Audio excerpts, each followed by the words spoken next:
नमस्कार दोस्तों, स्वागत है आपका हमारे YouTube चैनल जलधारी क्लासेस में। दोस्तों, ये है टीचिंग एप्टीट्यूड की रिवीजन क्लास उत्तराखंड डीएलएड 2024 के लिए। और अगर आपको उत्तराखंड डीएलएड के लिए टीचिंग एप्टीट्यूड की ई बुक या previous year paper and practice set चाहिए तो इसका लिंक आपको इस वीडियो के डिस्क्रिप्शन में मिल जाएगा, या आप सीधे गूगल पे सर्च कर सकते हैं jaldhariClasses.in। तो वहाँ भी आपको डीएलएड से संबंधित practice set and E book देखने को मिल जाएगी। आप उसे वहाँ से डाउनलोड कर सकते हैं। तो चलिए दोस्तों, आज की वीडियो शुरू करते हैं। तो आज की वीडियो का फर्स्ट क्वेश्चन है, निम्नलिखित में से कौन एक बेहतर प्रधानाचार्य साबित होगा।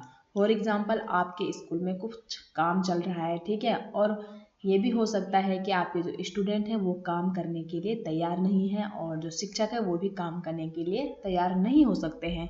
तो ऐसी स्थिति में आप क्या करेंगे कि सभी काम भी करेंगे और आप एक अच्छे प्रधानाचार्य साबित होंगे। तो यहाँ पे आप ऑप्शन देख सकते हैं। तो 1 का जो राइट आंसर है वो है ऑप्शन ए कि एक बेहतर प्रधानाचार्य कौन साबित होगा, जो सभी छात्रों और शिक्षकों को शामिल करते हुए कक्षा का फर्श साफ करता है।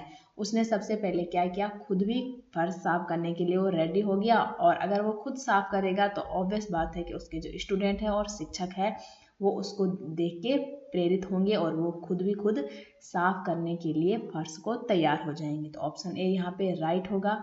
क्वेश्चन नंबर 2 है, निम्न में से कौन सा कथन सफल अध्यापक के लिए सर्वाधिक उपयुक्त है। तो कौन सा कथन है वो, देखो, पाठ की स्पष्ट व्याख्या करता है, या केवल पाठ्य पुस्तक का प्रयोग करता है, सी है प्रश्न पूछता है, और डी है यहाँ पे छात्रों को प्रेरित करता है। सबसे मेन काम क्या है एक टीचर का, छात्रों को किसी भी काम के लिए, पढ़ने के लिए, खेलने के लिए, चाहे वो कुछ भी काम हो, उनके लिए अपने स्टूडेंट को मोटिवेट करना। ठीक है, तो इसलिए 2 का राइट आंसर होगा ऑप्शन डी। क्वेश्चन नंबर 3 है, सामूहिक खेलों से छात्र का क्या हो सकता है। देखो, सामूहिक खेलों से बच्चों का क्या है, विकास होता है, सर्वांगीण विकास होता है। वो कैसे, क्योंकि बच्चे जो है वो नियम का पालन करना सीखते हैं, सहयोग से काम करना सीखते हैं। हो सकता है भविष्य में उनको ग्रुप में काम करना पड़े, तो वो एक कहाँ से शुरुआत होती है सीखने के, एक प्लेग्राउंड से। ठीक है, और अपने उत्तरदायित्व को निभाना भी वो सीखते हैं। इसलिए 3 का जो करेक्ट आंसर है वो है ऑप्शन डी, उपरोक्त सभी। क्वेश्चन नंबर 4 है, शिक्षा मनोविज्ञान के मुख्य तत्व कौन कौन से हैं यहाँ पे। तो शिक्षा मनोविज्ञान के मुख्य तत्व जो है वो शिक्षार्थी भी है, सीखने की प्रक्रिया भी है, और अध्यापक भी है। तो 4 का भी राइट आंसर है ऑप्शन डी, ये सभी। नेक्स्ट क्वेश्चन है, कक्षा में बच्चों को प्रेरित समझा जा सकता है यदि, तो यदि बच्चे ऐसा क्या करते हैं कि आप बच्चों को क्या कैसे समझते हैं कि हाँ ये मोटिवेटेड हैं। तो यदि वे शिक्षक से स्पष्टीकरण प्राप्त करने के प्रश्न पूछते हैं। तो यहाँ पे जो 5 है उसका राइट आंसर होगा ऑप्शन ए। क्वेश्चन नंबर 6 है, वर्तमान में शिक्षा के गिरते स्तर का प्रमुख कारण क्या है। तो वर्तमान में शिक्षा के गिरते स्तर का जो प्रमुख कारण है वो है यहाँ पे जवाबदेही के निर्धारण में कमी और परीक्षा व्यवस्था एवं मूल्यांकन की खामियां। ये दोनों जो ऑप्शन है ये हैं वर्तमान में शिक्षा के गिरते स्तर का प्रमुख कारण। तो 6 का राइट आंसर क्या होगा, ऑप्शन सी, उपरोक्त दोनों। क्वेश्चन नंबर 7 है, वर्तमान समय में प्राइमरी शिक्षा की दुर्दशा का मुख्य कारण क्या है। तो प्राइमरी शिक्षा का यहाँ पे आप ऑप्शन देख सकते हैं। तो जो मुख्य कारण है वो है यहाँ पे शिक्षक छात्र का विषम अनुपात। तो 7 का राइट आंसर है ऑप्शन डी। क्वेश्चन नंबर 8 है, शिक्षक को शिक्षण के पूर्व अपने विद्यार्थियों का स्तर अवश्य जानना चाहिए। आप इस कथन से कहाँ तक सहमत हैं। तो आप कहाँ तक सहमत हैं, तो 8 का राइट आंसर क्या होगा, ऑप्शन ए होगा, पूर्णतया आप यहाँ पे सहमत होंगे। क्योंकि आप अगर फर्स्ट डे किसी भी क्लास में जाते हैं तो आप ऐसा तो है नहीं कि सीधा पढ़ाना स्टार्ट कर देंगे। आपको उनका इंट्रोडक्शन लेना है, खुद का इंट्रोडक्शन भी देना है, और उनका लेवल आपको अवश्य जानना चाहिए। उसी बेस पे आप उनको एजुकेशन प्रोवाइड करेंगे। तो 8 का जो करेक्ट आंसर होगा ऑप्शन ए, आपको कंप्लीटली 100% कैसा होना चाहिए, सहमत होना चाहिए। क्वेश्चन नंबर 9 है सर्वाधिक प्रभावशाली शिक्षण सामग्री क्या है। तो जो सर्वाधिक प्रभावशाली शिक्षण सामग्री है यहाँ पे वो है ऑप्शन बी प्रत्यक्ष अनुभव। नेक्स्ट क्वेश्चन है अध्यापक को निम्न में से किसे महत्व देना चाहिए। तो एक अध्यापक के नाते आप इनमें से किसको सबसे महत्व देंगे। तो ऑप्शन जो बी है वो होगा करेक्ट आंसर कि कक्षा में समर्पण भाव से शिक्षण करना, क्योंकि आपका काम केवल और केवल क्या है, स्कूल जाके बच्चों को एजुकेशन देना, उनका सर्वांगीण विकास करना। तो आप अपना 100% देंगे किसी भी बच्चे को एजुकेशन देने के लिए। इसलिए ज़रूरी नहीं है कि आपके प्रिंसिपल के साथ अच्छे संबंध हैं या छात्रों के भविष्य को लेकर आप केवल अगर चिंता करेंगे इससे काम नहीं बनेगा। आपने अपना 100% देना है तो कहीं ना कहीं बच्चे भी क्या है अपना सीखने में 100% देंगे। क्वेश्चन नंबर 11 है आपको एक विचार गोष्ठी या सेमिनार में आपको जाना है तथा कक्षा में महत्वपूर्ण पाठ का अध्यापन भी आपने करना है। तो आप ऐसी कंडीशन में क्या करेंगे, आप विचार गोष्ठी में नहीं जाएंगे। देखो हो सकता है कि वो जो सेमिनार है वो बहुत इम्पोर्टेंट हो आपके लिए, तो जाना भी आवश्यक है। बी है किसी सहयोगी को पढ़ाने के लिए कहकर चले जाएंगे। देखो ये सही हो सकता है, लेकिन कभी कभी क्या होता है ना, अगर आपके स्टूडेंट को आपकी आदत है, ठीक है, उनको पता है कि इस पीरियड में हमारे टीचर ने आना है और हमको ये पढ़ाना है, लेकिन अगर सडनली वहाँ पे दूसरा टीचर आता है तो वो क्या है ना ही कुछ समझ पाएंगे, क्योंकि वो नया नया होगा। और हमने ध्यान में रखना है कि हमने 1 से लेकर 5 तक के बच्चों को पढ़ाना है, तो वो भी हमारे माइंड में होना चाहिए। इसलिए ऑप्शन बी भी गलत होगा। सी है विचार गोष्ठी के उपरांत आकर बच्चों को अतिरिक्त समय से पढ़ाएंगे। और डी है विद्यालय से अवकाश ले लेंगे। देखो जरूरी नहीं है कि हर काम के लिए आपको छुट्टी लेने की आवश्यकता है। तो 11 का जो करेक्ट आंसर है वो होगा ऑप्शन सी, आप सेमिनार में भी जाते हैं और आकर आप अपने बच्चों को एक्स्ट्रा टाइम देकर उनको पढ़ा सकते हैं। तो इसलिए ऑप्शन सी करेक्ट जवाब होगा।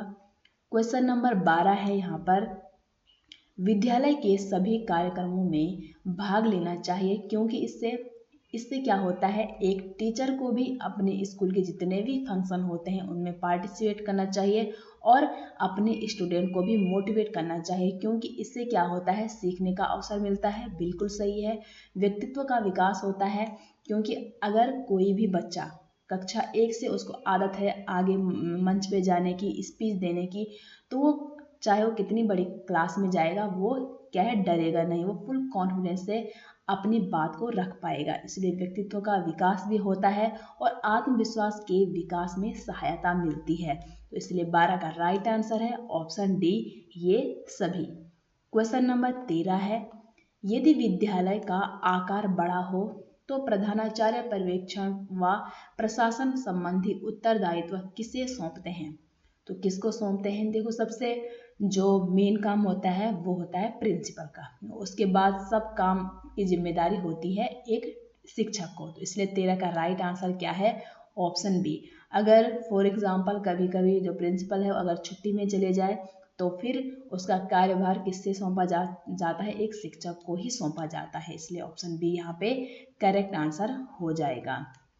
क्वेश्चन नंबर 14 है जब किसी व्यक्ति विचार या घटना अथवा संस्था आदि की उपस्थिति हमें सुखद लगती है तथा उसके प्रति हमारी प्रतिक्रिया सकारात्मक होती है तो ऐसी अभिवृत्ति होती है। तो ऐसी अभिवृत्ति क्या होती है, तो 14 का जो राइट आंसर है वो है ऑप्शन सी, ऐसी अभिवृत्ति स्वीकारात्मक अभिवृत्ति एवं सकारात्मक अभिवृत्ति होती है। तो ऑप्शन सी यहाँ पे हो जाएगा, ए और बी दोनों करेक्ट आंसर।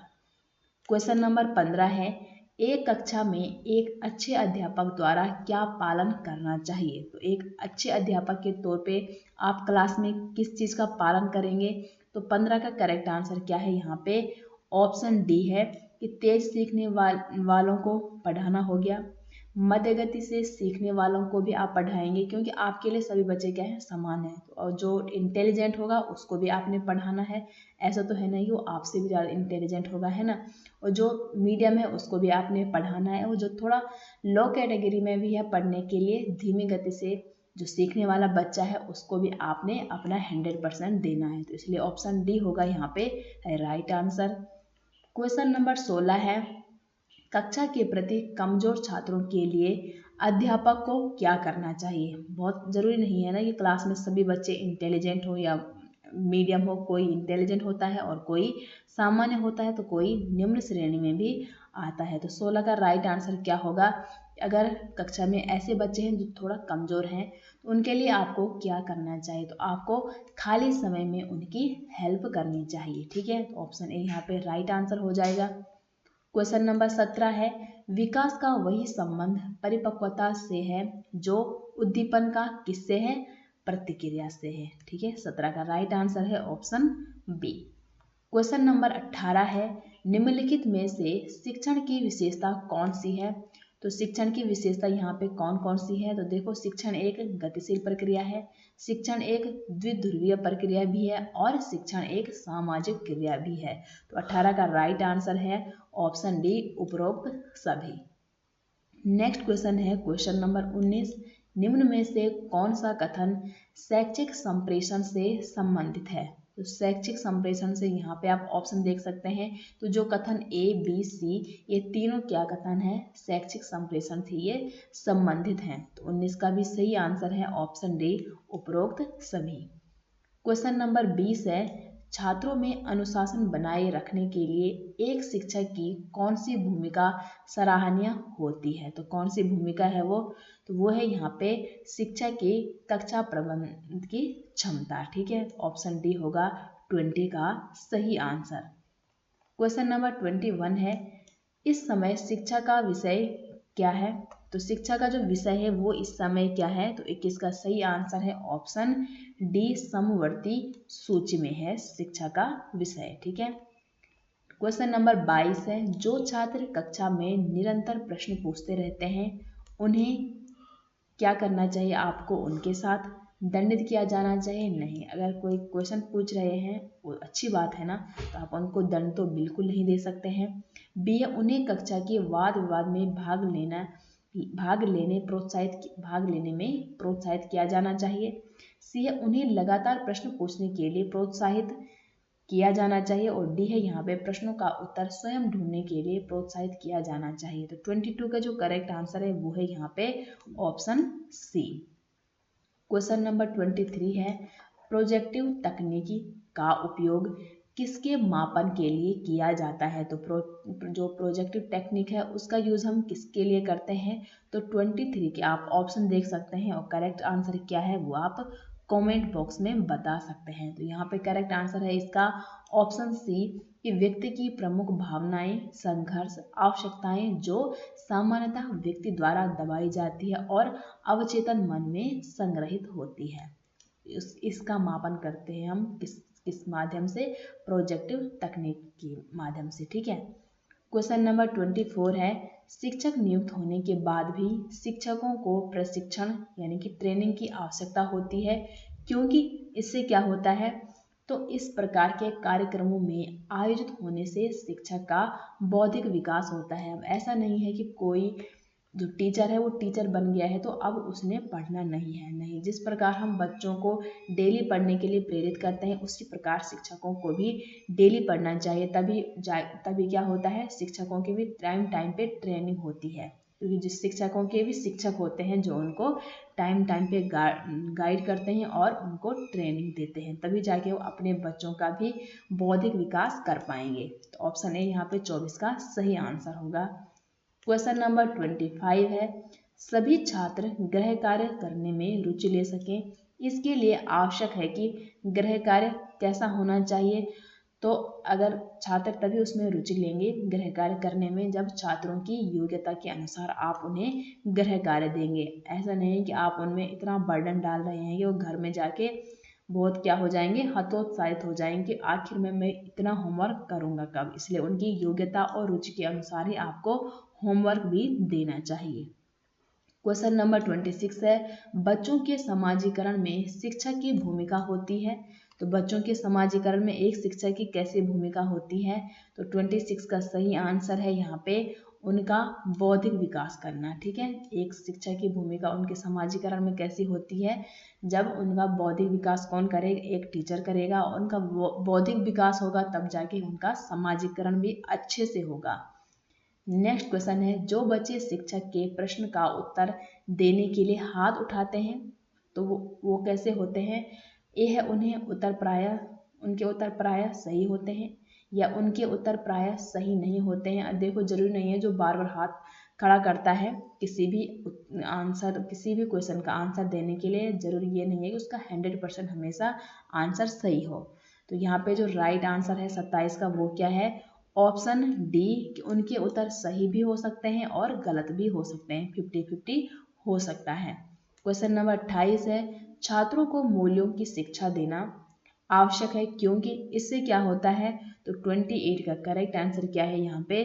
ऑप्शन सी है, इससे उनमें सद्गुणों के प्रति आस्था और सजगता बढ़ेगी। नेक्स्ट क्वेश्चन है, अध्यापक बन जाने के बाद आप किस कार्य में अधिक रुचि लेंगे? अगर आप टीचर बन गए हैं तो आप किस कार्य में सबसे ज़्यादा रुचि लेंगे? तो यहाँ पे इसका सही आंसर है, छात्रों की ज्ञान वृद्धि एवं व्यक्तित्व के विकास में आप सबसे ज़्यादा क्या करेंगे? रुचि लेंगे। और आज की वीडियो का लास्ट क्वेश्चन है, अध्यापक के लिए निम्नलिखित में से यहाँ पे क्या आवश्यक है? तो अध्यापक के लिए यहाँ पे क्या आवश्यक है? एक अध्यापक को विषय का पूरा ज्ञान होना चाहिए, तभी जाके वो किसी भी विषय के बारे में अपने बच्चों को पढ़ा सकता है, बता सकता है। शिक्षण विधियों का उसको ज्ञान होना चाहिए, डिफरेंट टाइप की टीचिंग मेथड के बारे में अगर उसको नॉलेज होगा, तभी जाके वो अपने बच्चों को अलग अलग तरीके से पढ़ाएगा। और छात्रों, सबसे मेन है छात्रों के बारे में जानकारी, क्योंकि अगर उसको छात्रों का प्रीवियस नॉलेज ही नहीं पता है, ठीक है, और उनका कितना स्तर है वो नहीं पता, तो वो किस बेस पे अपने छात्रों को पढ़ाएगा। इसलिए यहाँ पे 30 का राइट आंसर क्या है? अध्यापक के लिए यहाँ पे उपरोक्त सभी चीज़ें आवश्यक हैं। तो ये थी दोस्तों आज की वीडियो। उम्मीद करते हैं आपको ये वीडियो पसंद आई होगी। वीडियो पसंद आती है तो वीडियो को लाइक करें, शेयर करें, कमेंट करें, और आपको इन 30 क्वेश्चन में से कितने क्वेश्चन आते थे वो भी आप कमेंट बॉक्स में ज़रूर बताइएगा, क्योंकि ये रिवीजन क्लास है, ठीक है। पढ़ तो आपने लिया होगा और अब आपने बताना है कि आपको कितने आंसर आते थे। तो मिलते हैं एक नई इंटरेस्टिंग वीडियो के साथ, तब तक के लिए आप सभी का बहुत बहुत धन्यवाद।